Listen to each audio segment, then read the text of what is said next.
அனைவருக்கும் வணக்கம். மாணிக்கவாசகர் அருளி செய்திருக்கக்கூடிய மார்கழி 25ஆம் நாளிற்கான திருப்பள்ளி எழுச்சி பதிகம் 5. இந்த பதிகத்தில் சிவபெருமான் தன்னை எவ்வாறெல்லாம் ஆட்கொண்டு அருள வேண்டும் என்பதை மாணிக்கவாசகர் இங்கே அருளி செய்திருக்கிறார். முதலில் பதிகத்தை பார்த்துவிட்டு வரலாம்.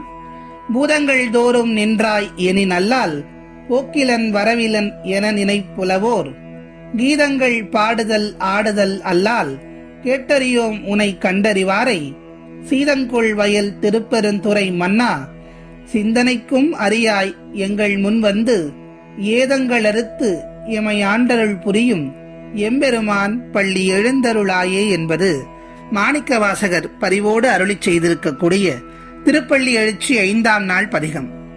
வரிக்கு வரியாக இந்த பதிகத்தினுடைய விளக்கத்தை பார்க்கலாம். பூதங்கள் தோறும் நின்றாயனின் அல்லால் போக்கிலன் வரவிலன் என நினைப்புலவோர். பூதங்கள் தோறும் நின்றாய் என்று சொல்லுகின்றார். பஞ்சபூதத்தின் தத்துவமாக விளங்கக்கூடியவனே அந்த சிவபெருமான் தான். பிரபஞ்சத்தின் மூலமான காற்று, ஆகாயம், நீர், நிலம், நெருப்பு என்ற 5 பஞ்சபூதங்களிலும் கலந்து நிற்கக்கூடியவன் அந்த சிவபெருமான் என்று சொல்லுகின்றார். போக்கும் வரவிலன் என்ற வரிகளில் போவதும் இல்லாமல் வருவதும் இல்லாமல் நிலைத்து நிற்கக்கூடிய தெய்வமாக விளங்கக்கூடியவன் அந்த சிவபெருமான். போக்கும் வரவும் என்றால் ஏதோ போக்குவரத்து அல்ல. நாம் சொல்லுகின்றோம் அல்லவா, அந்த பிறவி போக்குவரத்து. உயிராக பிறப்பது, மீண்டும் இறந்து மேலே செல்வது, பிறகு வேறொரு உயிரினமாக பிறப்பது, மாண்டு மறுபடியும் மேலே செல்வது, இப்படிப்பட்ட போக்குவரத்து இல்லாதவன். இதைத்தான் சிவபுராணத்திலேயும் சொல்லியிருப்பாள். போக்கும் வரவும் இல்லா புண்ணியனே காக்கும் என் காவலனை காண்பறிய பேரொழியே என்றெல்லாம் குறிப்பிட்டிருப்பார். அப்படிப்பட்ட அந்த போக்கும் வரவும் இல்லாத புண்ணியனை இங்கே புகழ்ந்து பாடுகின்றார் மணிவாசகர். அடுத்த வரிகளில் கீதங்கள் பாடுதல் ஆடுதல் அல்லால் கேட்டறியோம் உன்னை கண்டறிவாரை. இப்படிப்பட்ட சிவபெருமானை மொழியில் வல்லமை கொண்ட புலவர்கள் அவருடைய சிறப்பு இயல்புகளை எல்லாம் சொல்லி பாடுகிறார்கள். உன்னுடைய அடியார்களோ இந்த பெருமைகளை எல்லாம் சொல்லி ஆடுகிறார்கள். இப்படி பாடி ஆடுபவர்கள் கூட உன்னை நேரில் கண்டதில்லை. உன் முழு திருக்காட்சியை கண்டவர்கள் இந்த உலகத்தில் இல்லை. ஆகவே போக்கும் வரவும் இல்லாத புண்ணியன், அவனை யாரும் கண்டதில்லை. அவன் புகழை பாடுபவர்கள் கூட அவனை நேரில் கண்டதில்லை என்பதை இங்கே சுட்டி காட்டுகிறார். இதெல்லாம் இங்கே நிகழ்ந்து கொண்டிருக்கிறது. அடுத்த வரியில் சொல்லுகின்றார். சீதங்கொள் வயல் திருப்பெருந்துறை மன்னா சிந்தனைக்கும் அறியாய் எங்கள் முன் வந்து ஏதங்களறுத்து எமை ஆண்டருள் புரியும் எம்பெருமான் பள்ளி எழுந்தருளாயே. சீதங்கொள் வயல் என்று சொல்லுகின்றார்.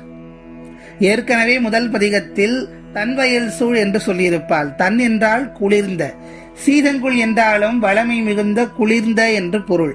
அப்படி வளமை மிகுந்த குளிர்ந்த வயல்கள் சூழ்ந்த திருப்பெருந்துறையிலே எழுந்து அருள் செய்யக்கூடிய சிவபெருமானே, எக்கணத்தவரின் சிந்தனைக்கும் எட்டாத அகண்ட ரூபனே, சிந்திப்பதற்கும் காண்பதற்கும் இல்லாத பெருவெளியே, நீ எளியோராகிய எங்கள் முன் தரிசனம் தந்து எங்கள் பாவங்களையெல்லாம் தீர்த்து வைக்க வேண்டும். அண்டமெங்கும் நிறைந்த மகாதேவனே, எங்களை பொறுத்து ஆட்கொள்ள வேண்டும். அதனால் கருணை மிக்க தெய்வமே துயிலெழுந்து வர வேண்டும் என்று கேட்கின்றார் மணிவாசகர். கீதங்கள் பாடுவோரும் ஆடுவோரும் புகழ்ந்து பேசுவோரும் கூட உன்னை கண்டதில்லை. ஆனால் எளியவர்களாகிய எங்களுக்கு நீ தரிசனம் தந்து எங்களுடைய பிறவியை அறுத்து எங்களுக்கு முக்தியை கொடுக்க வேண்டும் என்று கேட்கின்றார். எங்களை ஆட்கொண்டு அருள வேண்டும் என்று கேட்கின்றார் மணிவாசகர். என்றும் நிரந்தரமான சிவம் நிர்குணன் என்றே போற்றப்படுகிறார்.